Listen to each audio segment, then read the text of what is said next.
So I thought it might be worthwhile for us to kind of like make that connection between what George has been doing with you all till now and how this plays out for us in India.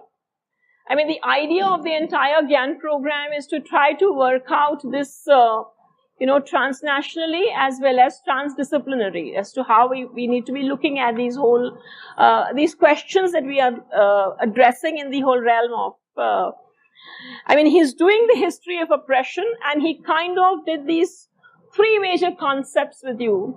The first one was to dwell on the whole issue of how do you look at disability studies, and how does that contrast with the way in which the whole field of knowledge subsisted before disability rights.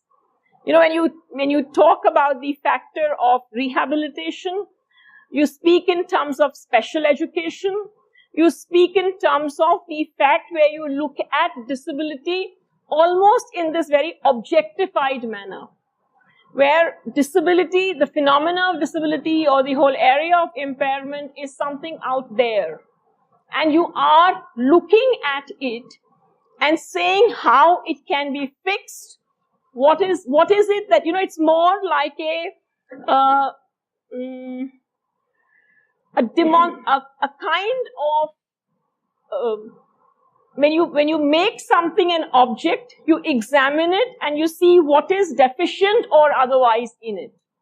The entire knowledge system which subsisted before disability studies saw impairment as a deficiency which needs to be rectified, which needs to be upgraded, and the entire disciplinary knowledge, be it in the realm of social sciences or in the realm of medicine, was proceeding from there. It's important that one understands that, and that is world over. India was no different. You have departments of special education, you have departments of rehabilitation, you have specialized professions which are looking at it in this manner. That's the way we were addressing the entire issue, right? So what is fundamentally different that we tried to do when we brought in disability studies? I mean, I head a Center for Disability Studies myself in this university. What do you think? What did you gather from there? Because I thought it'd be worthwhile if I firstly asked from you and then kind of told you exactly what George was narrating for us in a large extent the history from the West, and what is it that we were doing here in India. That I thought would be the first limb it may be worthwhile for us to discuss. So what did you get from this distinction between the realm of rehabilitation, special education? You could talk in terms of, because these are the two leading, you could say, one in the realm of education, the other in the whole area of medicine, which were looking at the phenomena or the experience of being a person with impairment. Now, the shifting of gears that disability did, or disability studies did, from the knowledge sphere was that we moved away from the whole area of looking at the phenomena in an objective manner to speaking about the experience in a subjective manner. You were no longer the object out there, you were a person in your own right who looked at the world from a different lens altogether. The fact that your mind and body were differently constituted necessarily impacted upon the kind of knowledge that you produced and the experience that you had. You were no longer an aberration, you were a part of human diversity. So the fact that we constantly sort of keep worrying about if this is how, or this is, I think one of the queries which, or one of the stuff that constantly bothers people the moment you speak about, say, when you subjectify the experience, when you say people with disabilities will speak for themselves, they have their own life experiences which need to be privileged. People are sort of somewhat agreeable or acceptable or find it acceptable when you say it for people with physical or sensory impairments. But you have a huge resistance when it comes to people with intellectual, psychosocial, developmental disabilities. You believe, oh, but how can they do it? Or how can they say it? Self-advocacy coming from a blind person, coming from a person with hearing impairment also is relatively, because hearing impairment has other difficulties in terms of articulation.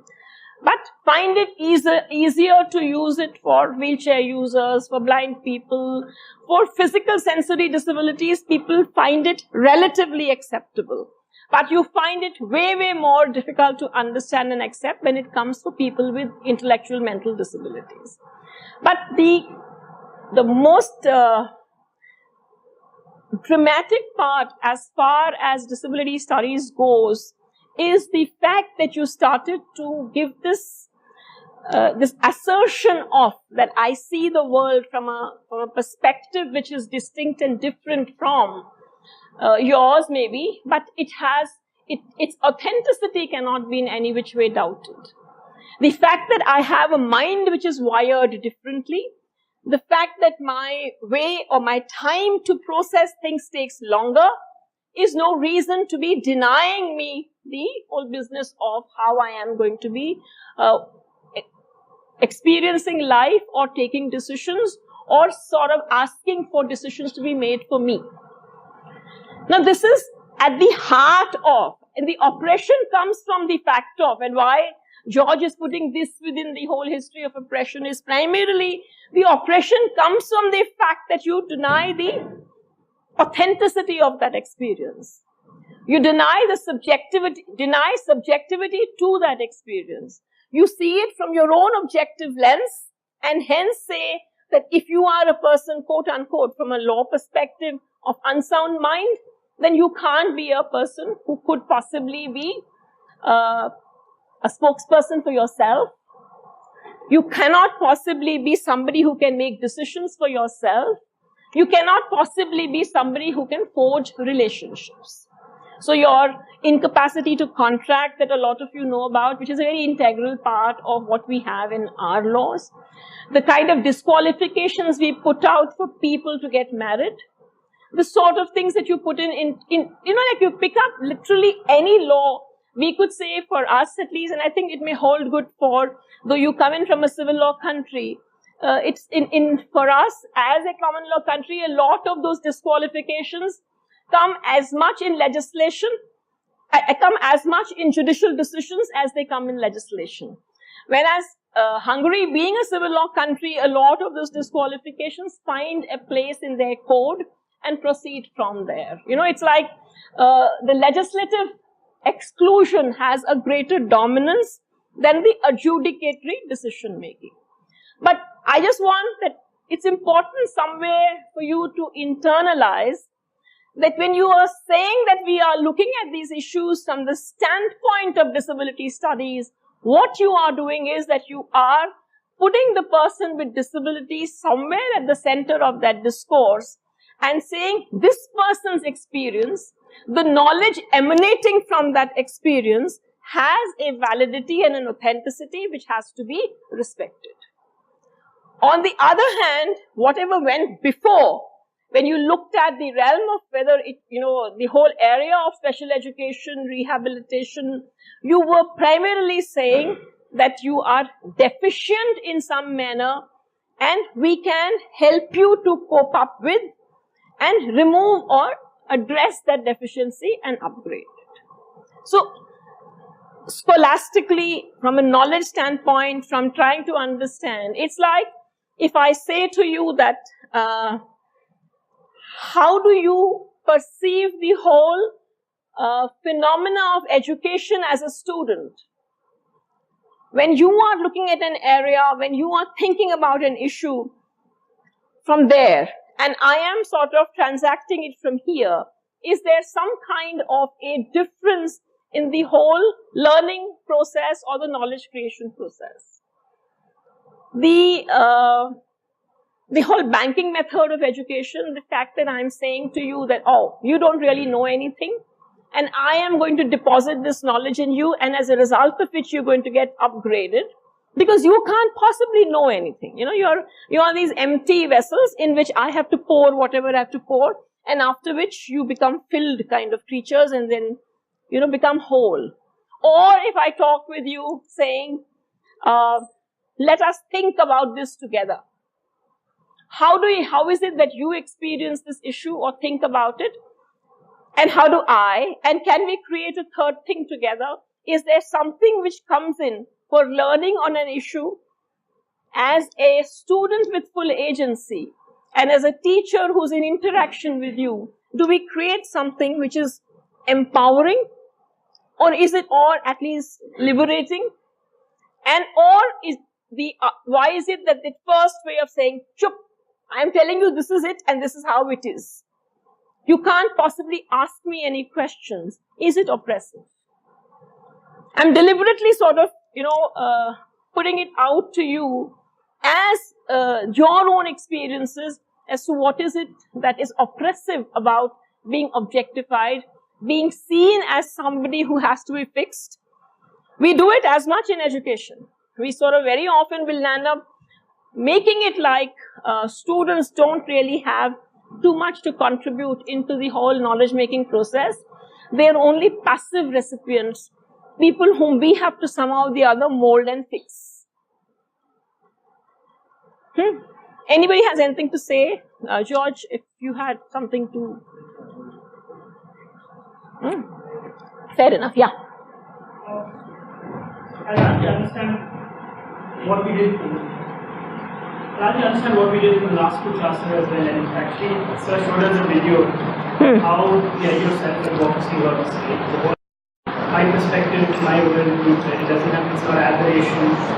And one of the questions that actually lingered through the last two classes is really prominent in my head, so that I was wondering if you could answer that is precisely what you flagged off in terms of intellectual differences, in terms of mental capabilities being different. Where does that reconcile with the ideas of self-advocacy? And how does it reconcile? Okay, see, I deliberately sort of threw it at you all and said that, okay, and you do have teachers, or you do have so many of us at different points of time turning to you and saying, tumko kuch nahi aata hai, This is like, of course, personal connection. And okay, I'm tumko kuch nahi aata, George, means that you don't know anything. That's the Hindi term of that. So what you need to be somewhere putting out, Karan, is how much of intellectual development is to do with a kind of some sort of an objective equipment which exists there, and how much of it has got to do with just opportunity for you to be able to sort of wait for someone who takes longer time to connect with things, who wants more plain language in which communication happens, who has a way of looking at things which are not the same as yours, but has a distinct authenticity of its own. What tends to happen for both people with intellectual disabilities and people with psychosocial disabilities, that because they do not form a part of whatever is our stereotype in relation to that condition, we do not provide that opportunity, we don't listen, we don't wait. So and it's been said very often, especially for people with intellectual disabilities, that they have very signally contributed towards learning which is accessible.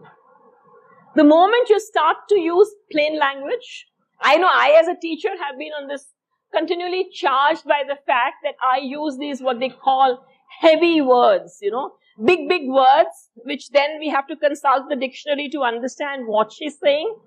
Yeah, and then at the same time, because she's saying it with such a lot of aplomb, you feel lesser for it, not that you are in any which way informed by what the teacher is saying.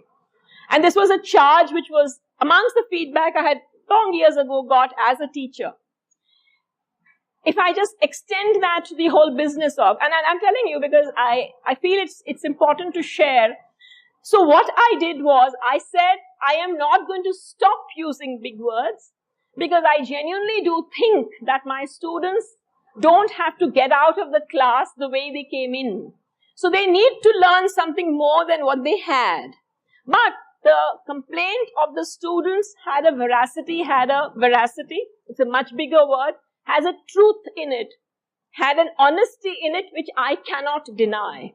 So what I started to do, sometimes successfully, sometimes not so successfully, I started to use a big word, then explain the big word in the sentence I followed after that, then use the big word again, but kind of work towards creating a plain language to see to it that whatever is the idea that you're putting forth becomes accessible to everybody. It'll be really worthwhile, Karan, to sort of think from that how much of denial, deprivation, or discrimination that you impose on a person because you say, how can you understand? You're a person with intellectual disability, or quote unquote, you're a person with mental retardation, or in the more everyday term, you are slow. And if I'm saying maybe I am, but if you were to say the same thing to me in a little, in smaller steps, and if you do that smaller steps communication for some set of people, you actually make it easier for many more people. People who may not be proficient so much in language, people who as such take more processing time to learn things. The big problem in the whole field of disability, and that's why I started with that objective, subjective thing. The big problem basically is just this, that you are presuming that people don't know certain things. You give them a label and then you sort of treat them according to whatever label you give them. We have not really ever asked that a person who is supposed to be clinically depressed, or a person who's supposed to be having what quote unquote is called manic depression, what exactly is that person going through? What is the kind of reality that they encounter? What is the sort of help support that they need? What disability studies somewhere is saying, stop objectifying individuals, give them the opportunity of sharing their own life experiences and try to make that a part of knowledge. It's an integral part of knowledge. This de-recognition that you are imposing on them is problematic, it's not correct, it's unfair, it's unjust, it is taking away people's rights, it's oppressive. Because if you do not do that, see, it is that is where from George started his entire exposition. You start from knowledge because what you see as a legitimate experience and what you see as illegitimate. What you believe that what a person is going through is real and true and hence should be understood and engaged with, and what you see as an aberration and false and hence not important. The moment you tell somebody your experience is not real, then what you are doing is that you are wiping that person out as a person. You're not letting that person be. And that non-being, that business of somehow the other to cut and paste you and fit you into a predetermined molds. This is how you are supposed to be as a human being. Is the place wherein most of self-advocacy opened up that space for people. In the present committee on the UN Committee on Disability, the Convention on Rights of People with Disabilities, you have a person with intellectual disability who's on the committee. And if you speak with the chair of the committee, who is a person with physical disability, she says that her biggest ally in the operation of that committee's proceedings is the member with intellectual disability. Because a member with intellectual disability constantly brings it down to brass tacks and says, you tell me very clearly, what exactly are you wanting? Don't hide behind big words. Use plain language and tell me what you want to do, because it's not just about me. It's about a range of people who really want to know, what are you promising? And his constant insistence that you use smaller words, clearer words, plain words, has contributed in a major way to the committee becoming more available to people. More number of people feel that what they have to say will be understood by the committee, and to a very, very great extent, the presence of that person with intellectual disability on the committee has contributed in a major way. Does that answer you? It does, but if I can ask a really quick follow-up question. Yeah, sure. I get that, but then how do you reconcile efforts to enhance the intellectual level of these people? I will be careful with what I say. It's not a question of enhancing, it's a question of allowing. Because when the moment you say enhancing, you're somewhere saying you need to do something to bring them up to my level. But that's exactly what special education was doing, okay, Karan. That is what special education was doing. It used to be like about the fact of how are you going to somehow the other stretch people. How are you going to bring them to whatever is considered quote unquote normal. Whereas this is going the other way. This is stepping down and talking to you. It's like, if we took at the Indian situation in relation to language, and the kind of privileging we do of the English language in India. And not just English language, the privileging that we do of like recognized kind of quote-unquote regional languages. The manner in which we do not recognize dialect at all. I think it might be worthwhile, Uma, if you just came in very quickly with that entire assessment which the NCERT had made in relation to the entire batch of tribal children who were considered to be incompetent. Quickly, if you were to share it, because I think George would also really like that, and we need to make this connection somewhere, yeah. I'm just going to summarize this National Achievement Survey, which you can all access from the NCERT's website. It has math, it has environment science and English as in reading comprehension. Now, what we did was, there was this one conference where this result was being explained to the whole gathering, and one statement that this person made was that tribal children, their mathematical abilities are very good. In fact, in an informal conversation, he says they can't do math. So we went back and we did the same test in 3 conditions, in 4 conditions. Condition 1, we gave it as it is that the NCERT had given. And none of them attempted it. And this is a word problem.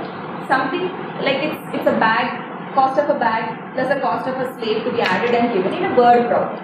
So the problem was given to them in Hindi, when they were all speakers of Halbi and Dhoni. And Kuru, of course, Kuru. 3 different languages in the tribal zones of Chhattisgarh. Condition 1.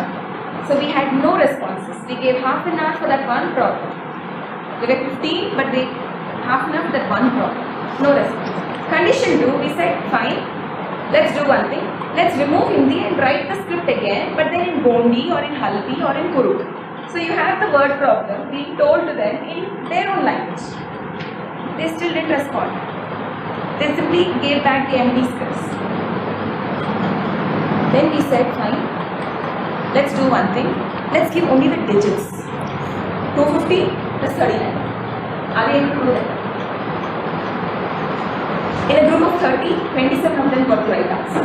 So they recognized the letter, they recognized the sign, they did the mathematical function and they gave us that sign, then they gave us the response. We did one more thing. We said, fine, we will not use any symbol, we will do the oral version. You understand the oral version? We simply say 250 in Halbi, add again in Halbi, the next digit in Halbi, and then do it. Take it. What does this tell you? What does this tell you? What was the test that we were trying to see there? We were trying to see whether they can add up and do the system, right? And this is class 3 and class 5. Identical results in both class 3 and class 5. When I presented, we had only class 5 math. Now we also have class 3.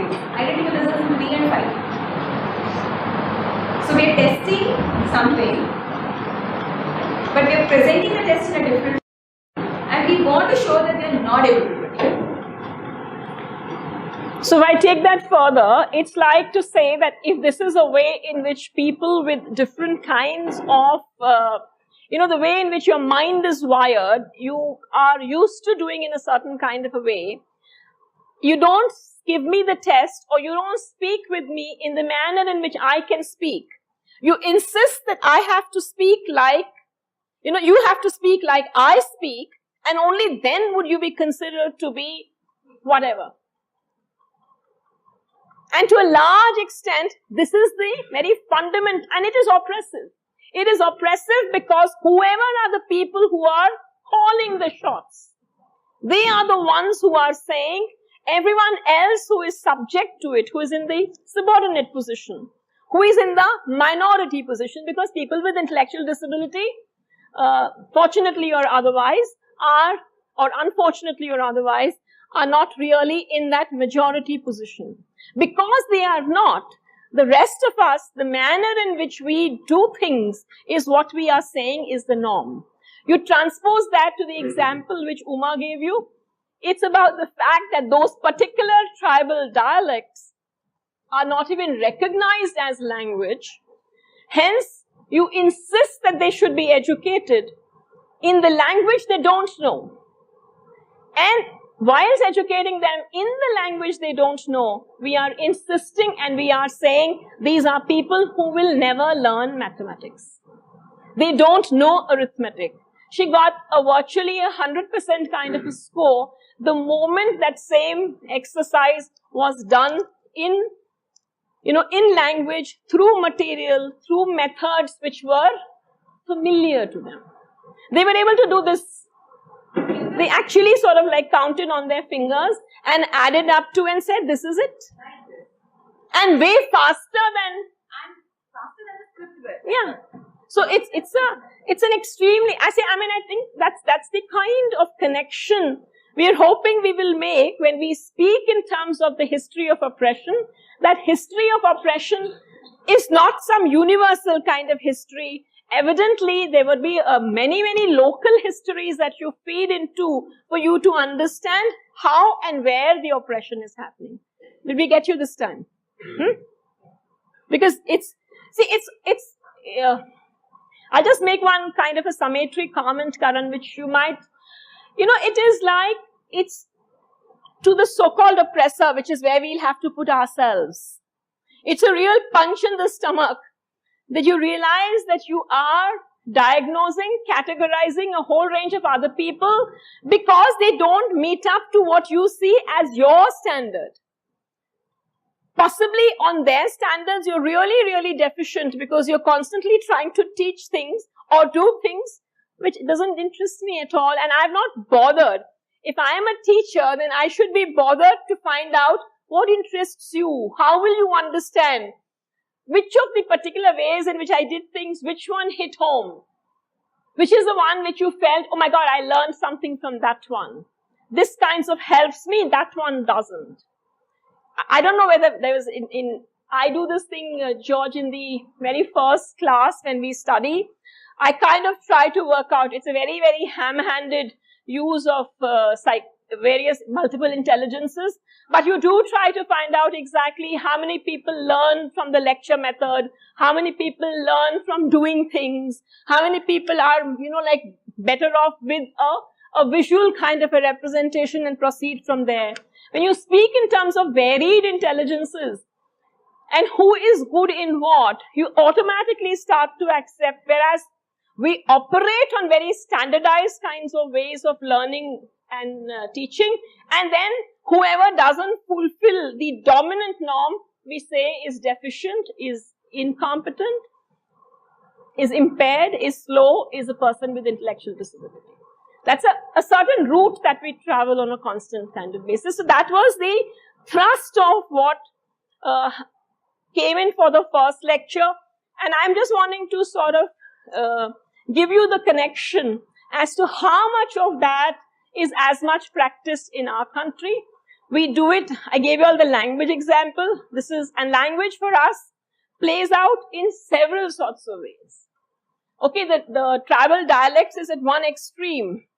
But, you might have languages which are recognized by your 8th schedule. And despite the fact, they're not really the languages of transaction. You always find that if you cannot really communicate in, quote-unquote, English of a certain kind, you are out. You also find that, if you are troubled by some of the demands which are demands of performance, and we're as much guilty of it, like if you can't make that presentation, if you find that, no, you can't do it in that manner, you can't write in a particular way, you are out.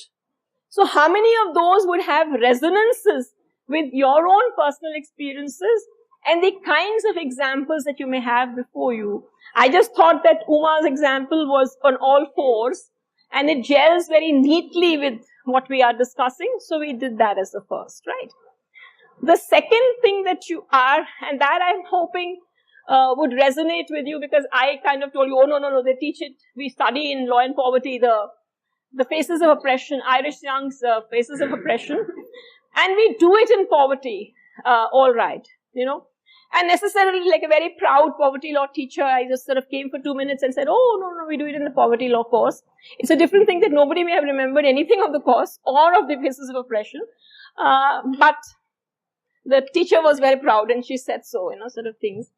And I just wanted to, I thought it'd be worthwhile, little bit again, you know, to sort of make that connect.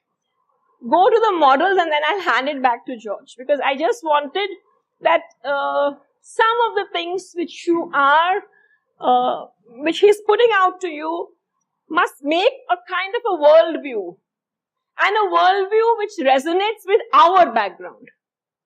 If we are able to make this connect, then it's easier to draw from the sort of conceptual knowledge, information and analysis which is coming from elsewhere. And I think that's the basic logic on why you do an, you know, a transnational kind of a project or an interdisciplinary exercise. Now, if you look at your exploitation, you look at marginalization, powerlessness, cultural imperialism, and violence. Those are the 5 faces of oppression. Now, if you were to then extrapolate and say that, all right, if we speak about exploitation in our country, in India, and we do it in relation to people with disabilities, what are the examples that we will give out to George? Anything leaps out for anyone? I have my own masala which I will put in, but if anything leaps out for any one of you, that if I was to say, do make the connection in relation to disability and extend exploitation there, what is it that will come to mind? Would anything really come to mind very dramatically there? It is about using somebody else's labor, no? Yeah? One thing that leads to my mind is clearly advertisement. Okay, okay. Today to employ disabled people in a manner that they'll say, okay, this company cares about these people, right? So you are, in some manner, kind of taking, you know, like taking that entire depiction or presentation of people with disabilities and trying to make profit from it. So if you look at, yeah, you wanted to, yeah. So that's your one kind of an example which you are putting out there. Any other example anybody has in mind? Because this is also what they call as disabled porn. It's like to be sort of, you know, like you feel very good about the fact that I am being so good to this person, this poor, unfortunate person with disability. And that person with disability's presence is endorsing my humanity. I am human because, see, such a disadvantaged person, my company is doing that, and that's evidently an exploitation, both of that individual, of people at large and their emotions, and you're sort of somewhere trying to gain from it without necessarily giving much or anything to that person with disability. Any other example anybody is getting to mind? What about the whole area of begging? Where you not only sort of get people with physical disabilities or blind people, but you actually make people with disabilities in order to sort of being able to get that level of, see, amongst the things in begging which is problematic in our country is both using people with disabilities as well as making people with disabilities in order to be able to make profit on their impairment. And it is a major kind of a contributor also to this bechara or this poor thing kind of label in our minds that we have, because number of you just walk around and you see how much of disability or impairment is constantly used in order to be, you know, like sort of profiting from somebody's impairment, making somebody impaired so that you can profiteer. I think 2 examples, like in So then we proceed on to marginalization. Now what is marginalization if you recollect? You're saying a person whom systems of labor cannot or will not use. And amongst the one constant example you have is people with disabilities. If you go back to your own Indian constitution and you see your schedule, the second list 2, which is talking in terms of states being able to make law, the entry says disabled and the unemployable. That is how you categorize people with disabilities, that these are a set of people who cannot be employed. And if you cannot be employed, will not be employed, and you connect it with this whole business of marginalization, your entire constitution, is saying that disabled people are those people for whom we have to make welfare arrangements. You can't provide them with employment. That's how we started out. Of course, in the recent, not just this Act of 2016, the Disability Act of 2016, but even in your Act of 1995, you had spoken in terms of reservations for people with disabilities, but you only did it in relation to 3. You did it for the blind, you did it for the hearing impaired, and you did it for the orthopedically handicapped. So you just picked up those 3 categories and you gave them reservations, but you did not provide it for all people with disabilities. The 2016 Act has moved way further, and it is providing that for a much larger thing, and most importantly, people with intellectual, psychosocial, and developmental disabilities come in as, it may be a 0.5% reservation, but it is there. It is an acknowledgement that here are people who are also entitled to an opportunity. How much in fact will happen or not, we provided for affirmative action quotas and reservation. Whether this will in fact be given or not given, be accessed or not, it's too early for us to say. But if you want to take it in terms of movement, you could say this is in some manner starting to question the marginalization of persons with disabilities and providing for some level of opportunity. You had a hand up? Yeah, I'm asking that, isn't it a reality, sort of a counter view to what we are discussing here? Isn't it true, ma'am, that there are certain occupations that demand a certain level of qualification? So I give you a personal example. So there is a distant cousin of mine, and she didn't have her left hand, and she did MBBS. But she eventually wanted to become a surgeon, but she could not become surgeon because she didn't have both hands. Right. So I think that there are oftentimes qualifications for an occupation which people with these group of people don't qualify for. And so from the other standpoint, isn't it true that, or isn't it justified that these sort of qualification must exist for it to be able to provide services to the larger group of society? Okay, see, there are several ways in which I can answer you, but I'm just sort of like, because I think it's a serious concern and it's a common concern, both. There are 2 ways of looking at it. You know, it's like to say that this is a task to be performed, and whoever can perform this task is the person I will take. The other is to say, these are the qualifications which in my view are required for that task to be performed. So what you're doing is, supposing your cousin had sort of so trained her stump that she could use it as efficiently as other people can use their hands, and I've seen people do that. The person who's the chair of the committee at this point of time, I've never seen anybody use their feet with that level of flexibility as she used. She doesn't have any arms. You know, she just uses her feet. And there isn't a thing she cannot do with it. Literally, so what we'll have to ask, and that's the prejudice question. When you say you need to necessarily have this kind of body and that kind of mind and those kind of intellectual quotient, because only if you have all of these can you do these. The other is, I want this done. If you can do this, we take you. So what's the difference between the two? Consequence-wise, it might be that the result is exactly the same. But in the second one, you are giving somebody that opportunity, if they are willing to be molding their mind and body in a manner where they can perform the tasks you want performed, even though they don't possess the stereotypical body. Does that answer you? Yeah. Because it's important for us to keep unpacking exactly how our prejudice operates and how we create these conditions, these requirements of medical fitness, these requirements of what we consider to be your mental capabilities before we sort of, if you make that connection, then you operate from there, it's a very different ballgame.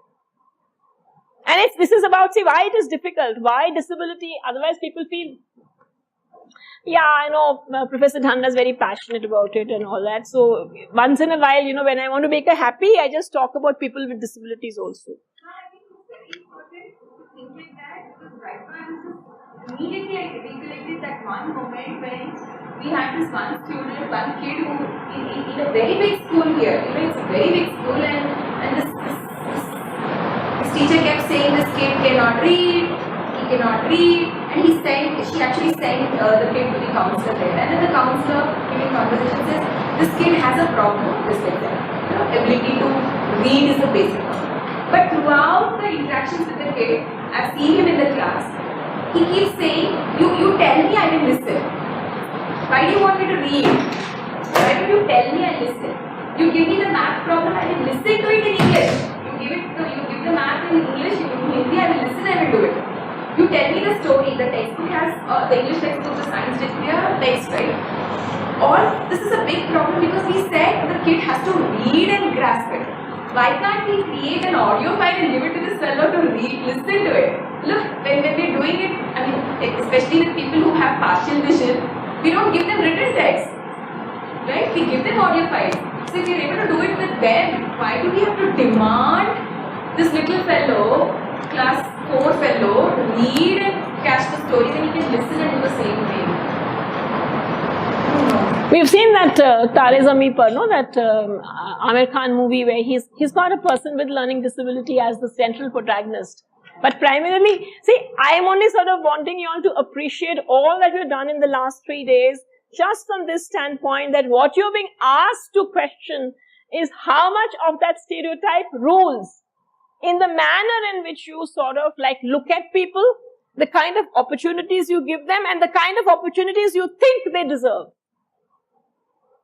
It's like the moment you have a prefixed solution or a prefixed mold, and you tell each person you keep stepping in. If you fit the mold, you are in. If you don't fit the mold, we throw you out. We are not willing in any which way to have elasticity in that mold and say this is the manner in which it can be altered and changed, but you can also belong. If you do not wish to change your mold, then necessarily you are planning for exclusion. And if you're planning for exclusion, every time we do it, we create the history of oppression. It's a very, very important connection that you need to be kind of making. And that's the reason why those spaces of oppression become as important as they do. You go to powerlessness and you look at a person with disability. One of the things that you're constantly faced up with is facelessness. Other people decide for you constantly. And one of the things which Jung insists upon is that powerless are those people who do not even enjoy power in a mediated way. It's like, of course, because she doesn't sort of accept the fact that redistribution is the way to bring equality in society. She says that, a large part of it is got to do with group relationships. And you're saying is that the person with disability is somebody for whom everybody else decides and who's required to perform just exactly what they're asked to perform. There is no kind of leeway there. There is no kind of free play in joints. You have to always say, you do this or you do that. And it's important somewhere for us to understand that persons with disabilities in different sorts of ways. Of course, here we are largely concentrating on the disabled people's population, but you also have the entire phenomena of social disability, whether we take it caste or gender or orientation, and then you combine that with the entire realm of intersectionality, you can make it more and more, richer and deeper, the sort of experience of exclusion that people have. Cultural imperialism, I would somewhere say what we need to be, it's like if I go back, and I'm quite certain that Karan will understand, even if I'm using you as my example here. The very fact that for you that was a very major bafflement, that I understand people with physical and sensory disability, and you're wanting to. How are you going to get a person with intellectual, psychosocial disability? How much of it is got to do with the sanest world? And the fact that we give that kind of stress on you being sane or sound in a particular kind of a way as the basis of you being able to, your meanings, your way of looking at things. I mean, you're a Van Gogh, you may be mad, but yeah, you're a Van Gogh, I will do that thing for you. But you'll do it through Van Gogh also after he dies. He has to kill himself before we kind of give him that sort of space. Whether it is your Van Gogh or whether it is, what's her name? I'm forgetting her at the moment. No, Frida Kahlo, of course. Virginia Woolf, Frida Kahlo, there's that, the poetess who also had, Sylvia Plath, yeah. So it's like you have a range of people whom you can count in the realm of creativity, who've made this huge kind of contribution to human knowledge. But we believe that you have to be that kind of brilliant for you to get space. I may not be that kind of brilliant, but I still have a mind which thinks differently. I have a way of being, of communicating which is different. Do I have to become a Van Gogh or a Sylvia Plath or a Virginia Woolf for me to get that space? But you're not also going to get those people if you're not going to get lesser people to be able to do things. And it's very vital how much of creativity is linked with this fact of how much of spirituality is linked with the fact of people who see the world from very, very different perspectives. Maybe we don't understand it. I'm not saying we have to be that, but we can provide space. If you do not provide space, then the only option you leave out for people is to die. I mean, a number of them who have a suicide associated with them, who feel there's no way in which they can live in this world other than by kind of ending their own lives. Joy, who's that famous poet, Hungarian poet who committed suicide? Gabor is a big fan. Attila. Yeah, Attila. And Joseph Attila is like amongst one of those very, very big, really towering Hungarian poets, and the kind of poetry that he put out there. And he literally took on some of those leading literary giants of his time, who never forgave him for the rest of the time. He was a more talented guy, but he had the disadvantage of both, class, as well as the fact of that his mind was like wired differently. So that double disadvantage, the moment he got in, you didn't let him get a look in. And it's like we would know, I mean, we have friends, who write this amazing kind of poetry, but are also like really, in some ways, we feel very wonky creatures, difficult people to live with. I'm not denying that. But the fact that they are who they are and have contributed. There's this, a woman called Jamieson. She did this study on, which is called like she's done this entire study of creative artists who were all diagnosed with manic depressive psychosis, and every one of them, whether it was in the poetry that they produced or the literature that they gave in or the paintings that they did, I think it's Fired by the Mind or something. I'm not remembering the exact title. I'll sort of get back to you on that. But the person who wrote it is Jamieson, all right. But her entire thing somewhere was that, listen, you guys, because there was this entire, prenatal diagnostic techniques where you were trying to identify the gene which produces manic depression. And you wanted to then, through the whole process of abortions and otherwise, eliminate this from the human, the gene pool.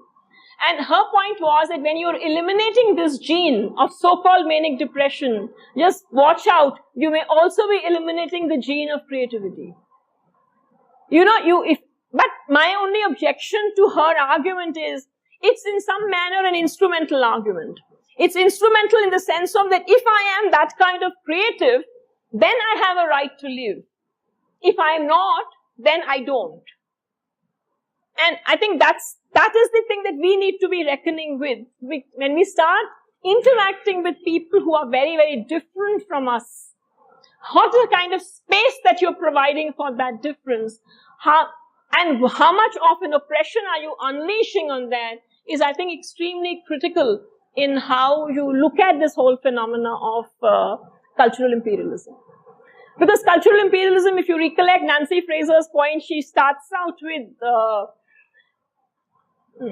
Iris Young quotes from Nancy Fraser, when Nancy Fraser says that the reason why you have cultural imperialism is because the means of communication are in the hands of one dominant group. And how they perceive the world and what they wish to communicate is all that is communicated.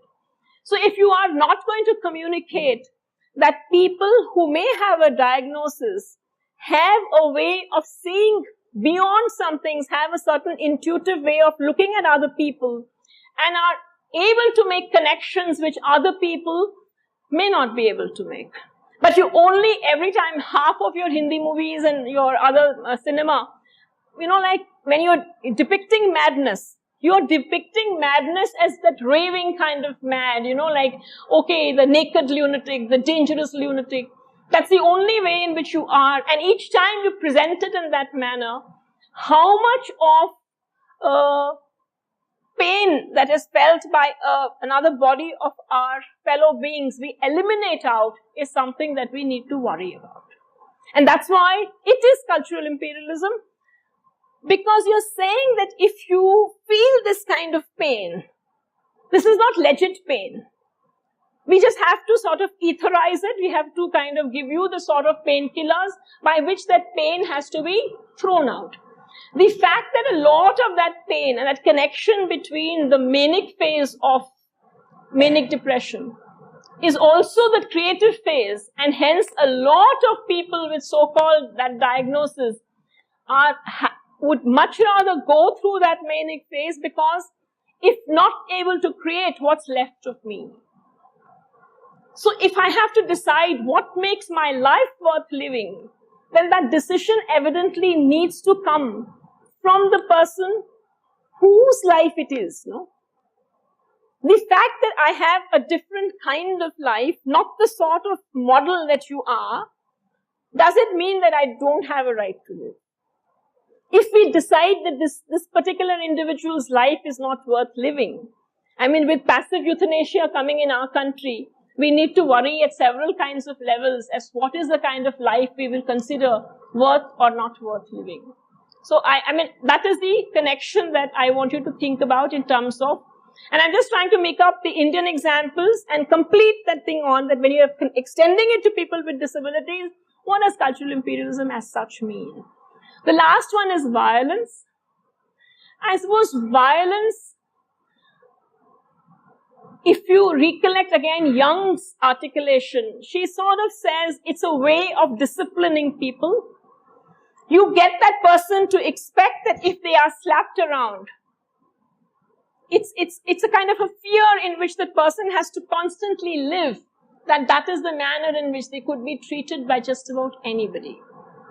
And if you extend it to, like when we can sort of take it by, you have it, our entire casteism is kind of very much driven by violence. A lot of our way in which we treat people with different sexual orientation, driven by violence. For people with disabilities, whose disabilities are very evidently so, Like you have a physical impairment, everyone can see that you are. The history of lived realities for a number of people with disabilities, and it's a documented kind of thing, is a history of abuse and violence as a way of disciplining that body, as a way of like you're saying that either trying to make that body an abled body or telling that body you don't have a right to live. And slapping around is a way of doing it. So this was the second part of what George did with you. The third, and I think I'll have just about reached there, and I just wanted to sort of start out with, maybe we take a 5 minutes break and then you take over from there. Right? What I've sort of like, you talk about a medical model, a social model, and a human rights model. Now, to some extent, I would ask you to connect the medical and social model with what we started out with when we made the distinction between special education and disability studies.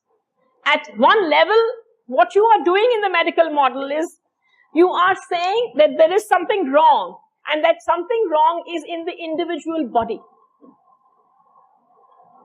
The medical model is all the time putting their gaze on the individual person with disability and trying to work out mechanisms by which you're going to fix that.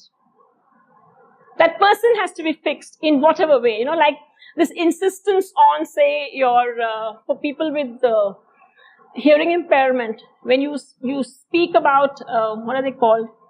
Your cochlear implants. They are basically about the fact of, it's a surgery where you are trying to make that person with hearing impairment the same as people with hearing.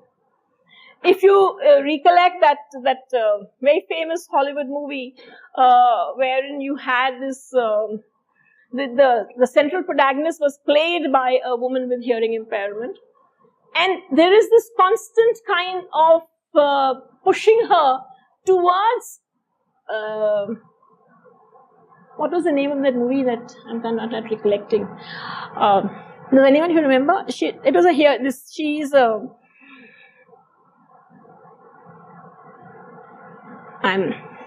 swear, it's like I remember everything else about the movie excepting the name of the movie.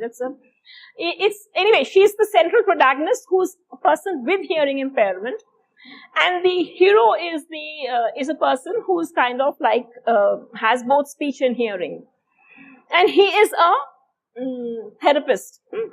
And his entire effort throughout the movie is to get her to speak. Because oral culture is the dominant culture.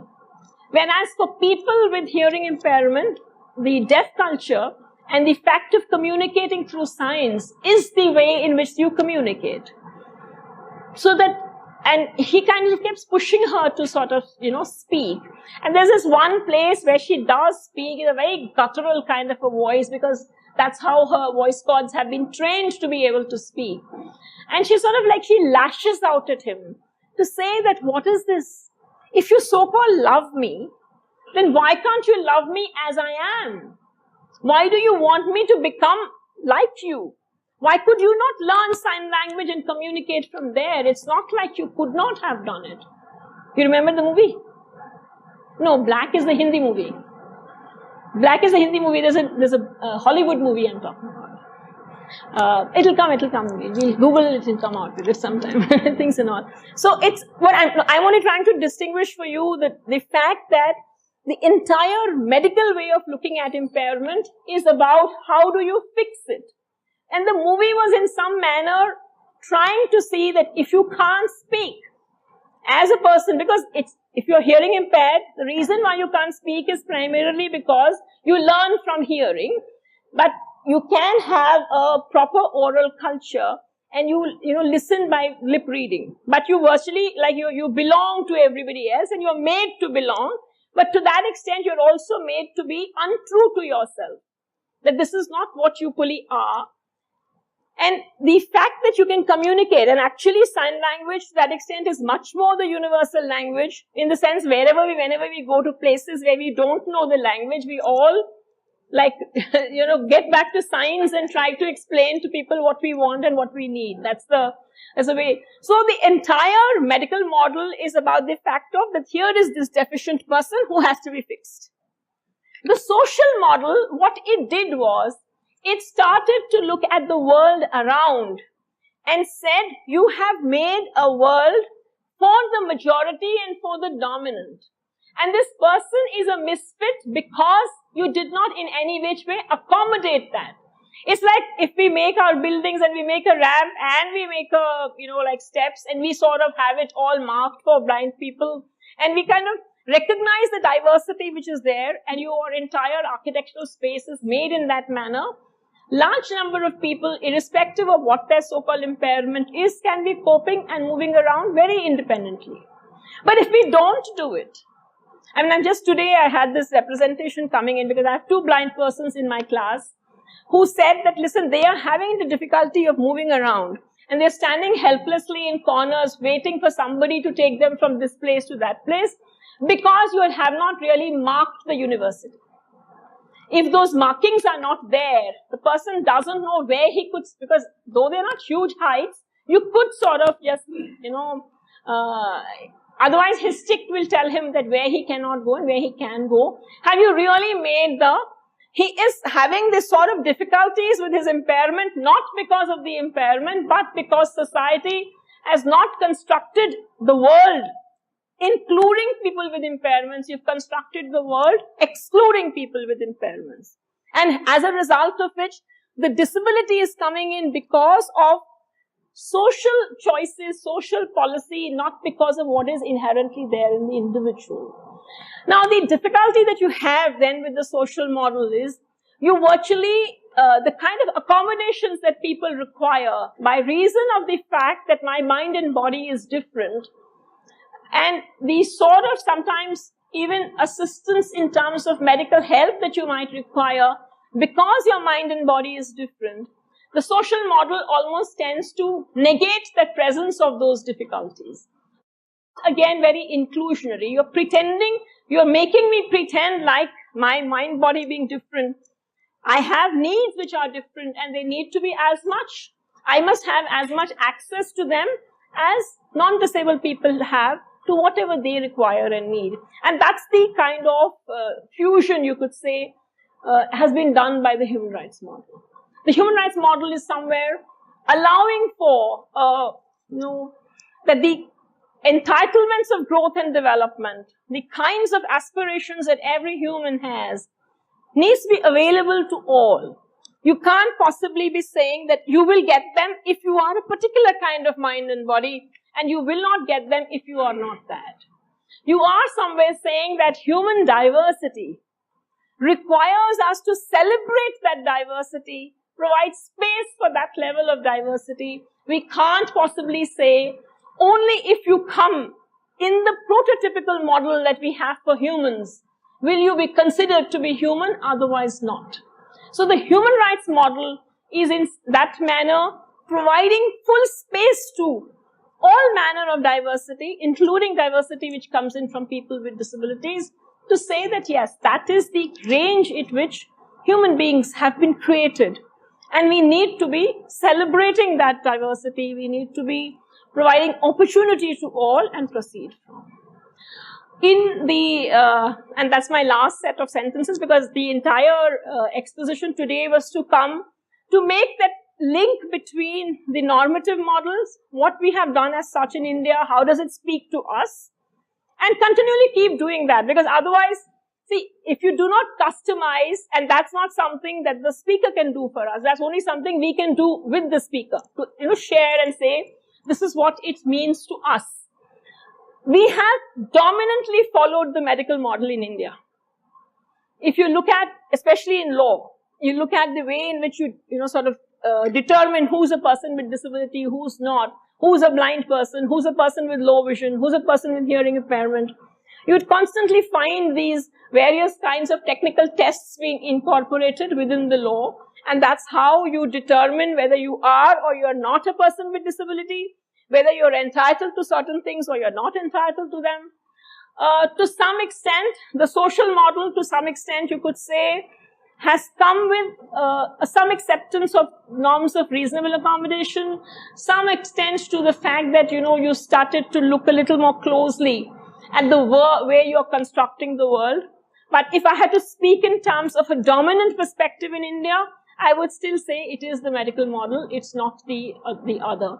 And the human rights model for us largely comes in much more from the advocacy which is happening by disabled peoples and their organizations, where you're asking for a place in the sun and your share of the cake. So anything which is of concern in what I have said, otherwise I would suggest we take a 5 minutes break and come and do the second half in that basis. Are we okay? Sure.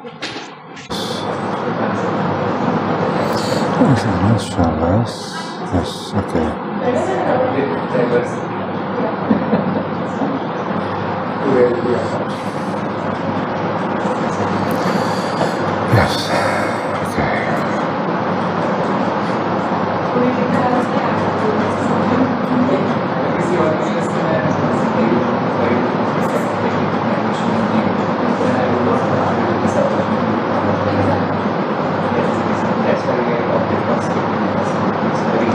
Yes.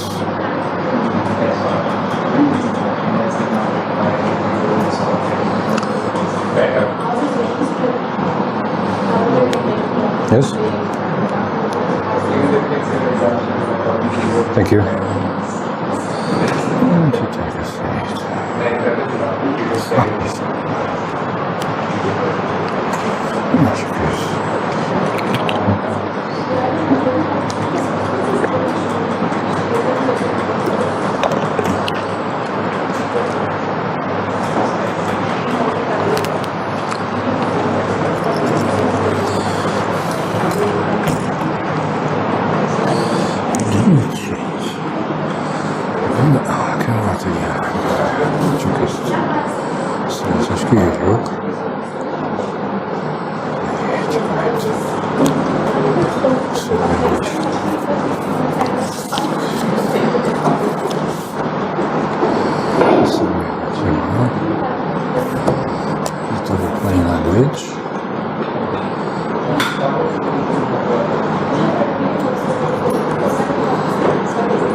Regional fest in the college we organize in the evening. Yes.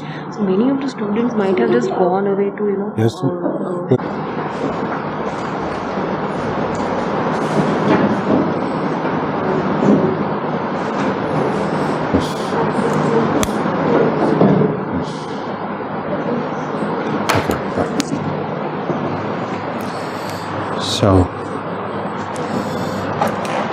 So welcome everyone. Let us continue then, and let me first refer to just the two aspects of those mentioned by Professor Dhanda, because several other ones will be reflected tomorrow, or day after tomorrow, when I will try to summarize the problem with the body. Which one?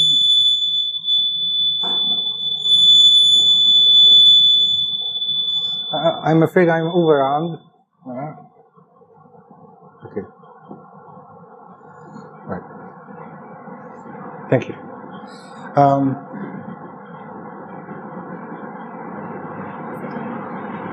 Pardon? Should I speak? Or what do you? Huh?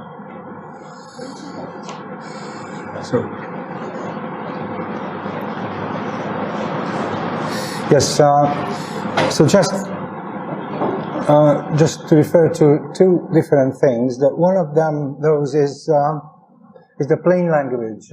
We in Hungary call it easy to read language, and the good news is that this year doctoral thesis at my university will be defended that will contain, as an appendix, an easy-to-read part for people with intellectual disabilities. This will be the first one in my country, and this is because my colleague writing this thesis works together with people with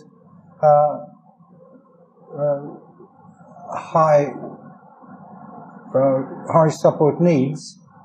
Many of them are living with intellectual disability. So what we want with this, and she wants with this, just to express again one of our most important tool and value, not to reflect to disabled people as object but subject. So this way they will be able to reach the contents of this work that they made partly together. The second reflection of mine to today's one, to Professor Dhanda's summary, is that I have a bit different view on medical model and the human rights one. And just for this, and because I finished the last lesson of ours with the human rights model, just for these reasons, I now would like to sum up shortly the history and the contents. Really shortly, it is just one slide, and some further slides will follow it. Shortly, the story and the content of the Act number 96 of 98. So in the year of 1997, it happened during the spring, the Minister of Welfare invited me to his ministry and gave me two different tasks. One was to ratify an important international legal document that is called the European Social Charter, that is a legally binding one and summarizes basic social and economic rights on the continent. And also, there are rights in Article 15, about Article number 15, there are rights of people with disabilities as well. You may find this as it's in original version of 1962, and you can find in a broader version, it's so-called the Revised European Social Charter. And I was responsible partly for making this second one in the frame of the Council of Europe, but also for the ratification of this. But the other task was, for us now, possibly a bit more interesting. This was the making of the Act, the new Disability Rights Act of Hungary. So my what I first do, I asked the minister to let me to invite for this project a person with a disability. His name is Mihály Kogon. You will see his picture now in some years. Here is my colleague. He lost one of his limbs because of a childhood cancer, and we worked through this process together as friends and really good colleagues. So what we first did, we sent out strong messages to people with disabilities of the country. We knew to not-for-profit organizations of the country, and also to professionals, asking them to tell us in 2 weeks what we should do with this act, what we should regulate, and what not. This 2 weeks deadline was important because we did not have much time. We did not have much time because in the so-called coalition agreement of those parties that were embedded into power at that time, the Liberal Party and the Socialist Party of Hungary, in their agreement, there was a will, a signed and expressed will of these parties to create this legal act until the end of their power that was ended the 6th of March 1989. So we had just 1 year. This is why we urged our colleagues and friends from the field so quickly to show us what they think, what we should do.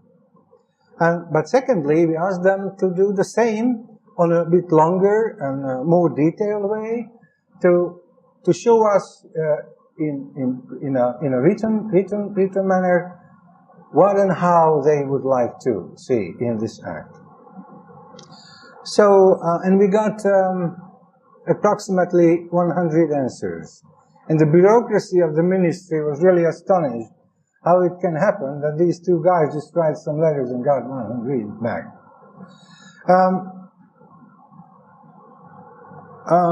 Later on, we set up some working groups on, we called it on general questions, on medical rehabilitation, on non-medical rehabilitation, on deinstitutionalization, and also on independent living.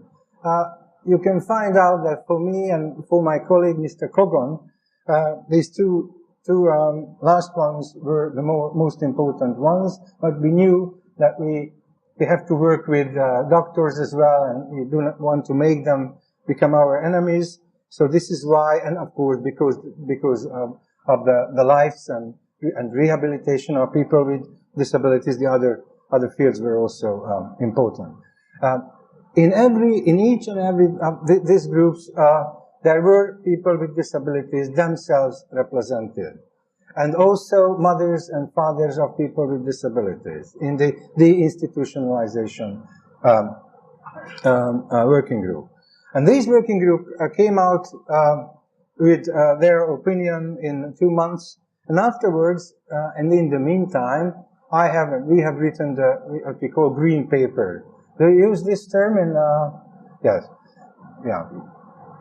Okay, so after the green paper was ready, let's say in May, and it was accepted and adopted by the leadership of our ministry. And after this time, we started to create the codified version. Of course, I will not go into details, but after the codified version was ready, the world of bureaucracy, that meant not only our ministry, but the other ministries of that time, understood that this is a complicated issue. This is a complicated issue because it will cost money, first of all. And they did not want to pay for people with disabilities a better life. They intended just to accept, let's say, a framework legislation about rights, and that is all. So after a while, not just the bureaucracy, but also the government, I mean, as politicians, left us over there, and afterwards, in the committees of the parliament, during those disputes on this codified version of the act, all of them voted against. How could the text, the codified text, arrive at the parliament if the government itself did not want to have it discussed? Well, there were two members of parliament. One is Gabriela Beki, and one is George Szigeti. He's a lawyer and he's a blind person. They urged this act, and they asked us to give it to them this is what I call here that the codified document was stolen. What a scandal. Anyway, they presented the paper at the parliament, and this is why it was discussed over there. And our feeling was that this will not ever go to a real solution. And something happened at that time. That was in the end of the 97 and the beginning of 98. Is there anyone who saw or watched the Lord of the Rings? Okay, thank you. Then you will understand my analog. This man over here was at that time the chair, and for a long time he was the chair of National Federation of Disabled Persons Associations of Hungary, Dr. Lajos Segedűs. And he and his organization decided to collect signatures to make a referendum, make a popular vote, in order to let people in the street support this document. And this is why I wrote here that he was Aragorn with the army of the dead, and the army of the dead was the people. And they were tricky enough. They did not ask the people in the street, would you like a new legislation in order to define the rights of the people living with disabilities? Well, it would be the complicated language that Dr. Dhanda just referred to. No, they just asked, do you want, I'll just tell you just one question. Do you want us, people with physical disabilities, be able to enter to public buildings and these kind of things? And of course, many people signed this popular vote. So they collected 130 signatures. I understand that from a point of view of India, with its population, this is nothing. But from the point, please do not laugh. But from the point of view of our little country in the heart of Central Europe, it was really something, because we are only 10 million.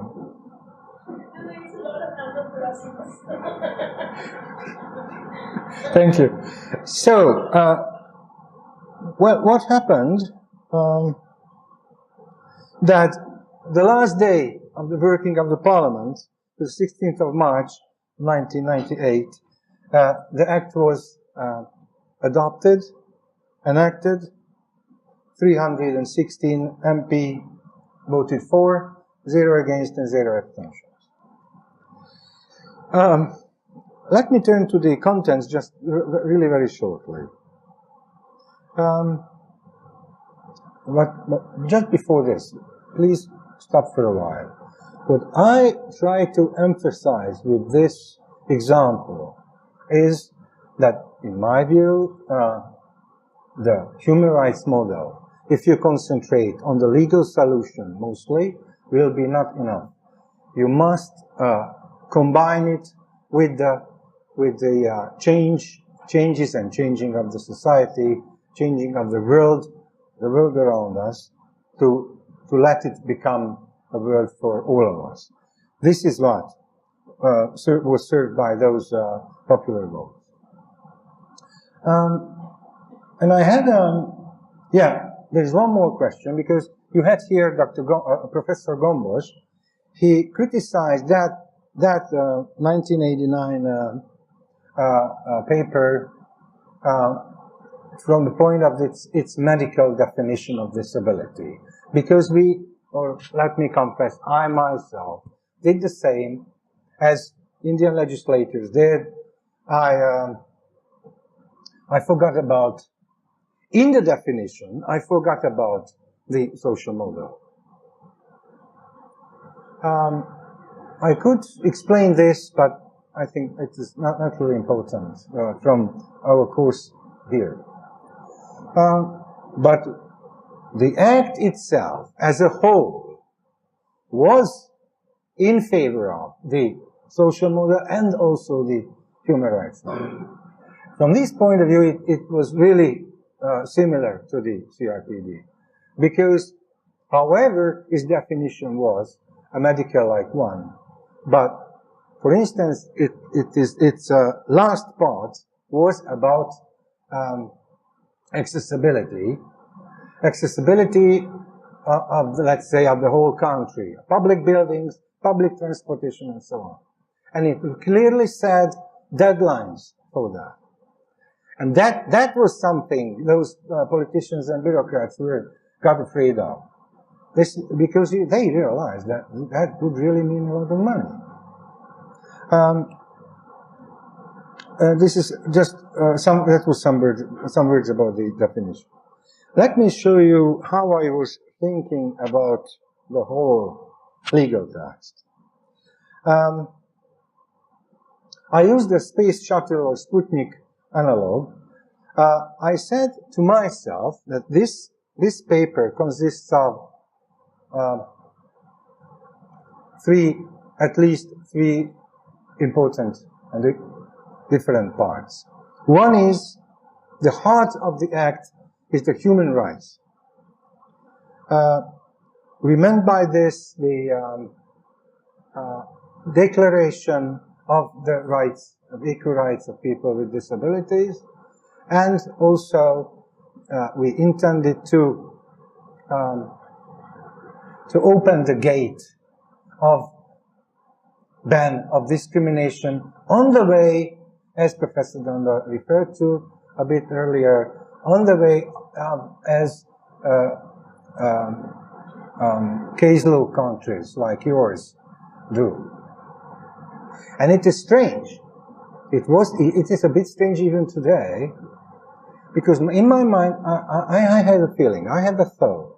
I thought that if there are cases, if people with disabilities might sue those public building owners and whatever, and if the law there is behind that, they will win those, and if the government do not give enough money for